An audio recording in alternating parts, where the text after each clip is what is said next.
नमस्कार। माली समाचार हिंदी में आपका स्वागत है। मैं दिनेश माली। बांग्लादेशी हिंदुओं की सुरक्षा के लिए करे हस्तक्षेप, धार्मिक नेता रामगिरी की केंद्र से मांग। आइए जानते हैं विस्तार से। धार्मिक नेता रामगिरी महाराज ने मंगलवार को बांग्लादेश में हिंदुओं पर हो रहे अत्याचारों को रोकने के लिए केंद्र सरकार से तुरंत हस्तक्षेप करने की मांग की। इसके साथ ही उन्हें हिंदू समुदाय से जाति समूह में न बंटने और एकजुट रहने की भी अपील की। महाराष्ट्र के छत्रपति संभाजीनगर जिला कलेक्टर में प्रदर्शनकारियों की एक सभा को संबोधित करते हुए रामगिरी महाराज ने कहा कि बांग्लादेश में हिंदुओं पर हो रहे हमलों के खिलाफ तुरंत बड़ा कदम उठाने की जरूरत है। बता दें कि यह प्रदर्शन सकल हिंदू जन जागरण समिति की तरफ से आयोजित किया गया था। इस दौरान धार्मिक नेता रामगिरी महाराज ने कहा, बांग्लादेश में हिंदू अत्याचारों के कारण पीड़ित हैं। यहाँ तक कि हिंदू महिला को भी नहीं बख्शा जा रहा।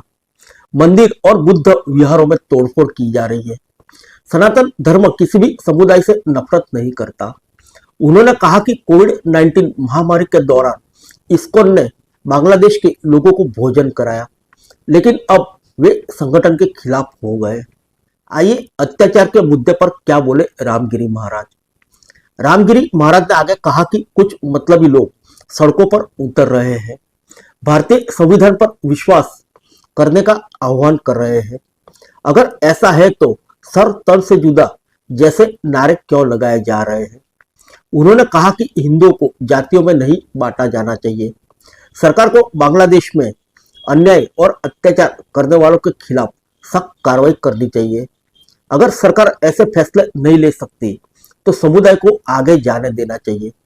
उन्होंने कहा कि हिंदुओं पर अत्याचार बंद होना चाहिए। रामगिरी महाराज ने आगे कहा कि हर किसी को अपने पसंद के धर्म को अपनाने की स्वतंत्रता है। इस साल की शुरुआत में हिंदू संत ने पैगंबर मोहम्मद और इस्लाम के खिलाफ कथित आपत्तिजनक टिप्पणी को लेकर विवाद खड़ा कर दिया था, जिसके कारण पूरे महाराष्ट्र में उनके खिलाफ कई मामले दर्ज किए गए हैं।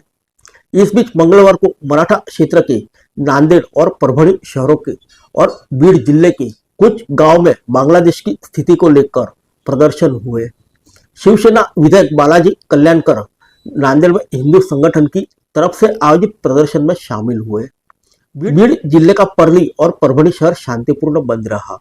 इधर पश्चिम बंगाल में इस्कॉन कोलकाता के उपाध्यक्ष राधा नारायण दास ने कहा कि आज मानव अधिकार दिवस है।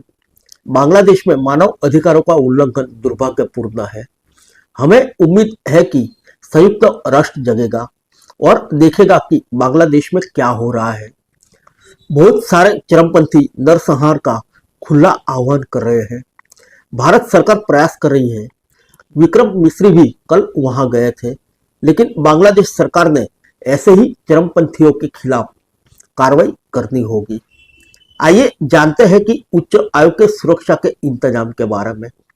बांग्लादेश उच्च आयोग के बाहर विरोध प्रदर्शन के मद्देनजर मंगलवार को सुरक्षा के कड़े इंतजाम किए गए। पड़ोसी देश में अल्पसंख्यकों को कथित तौर पर निशाना बनाए जाने के खिलाफ नागरिक समाज के सदस्यों ने विरोध जुलूस का आह्वान किया। अधिकारियों ने बताया कि विरोध प्रदर्शन के कारण यातायात बाधित हुआ और यात्रियों को असुविधा हुई। एक वरिष्ठ पुलिस अधिकारी ने कहा कि हमने विरोध जुलूस के मद्देनजर बांग्लादेश उच्च आयोग के बाहर सुरक्षा बढ़ाई है। किसी को भी कानून व्यवस्था का उल्लंघन करने की इजाजत नहीं दी जाएगी। दिल्ली सिविल सोसाइटी और अन्य संगठनों ने पड़ोसी देश में हिंदुओं पर कथित अत्याचार के विरोध में बांग्लादेश उच्च आयोग तक जुलूस का आह्वान किया था। फिर मिलेंगे अगले बुलेटिन में अन्य किसी खबर के साथ। तब तक के लिए इजाजत दीजिए। नमस्कार।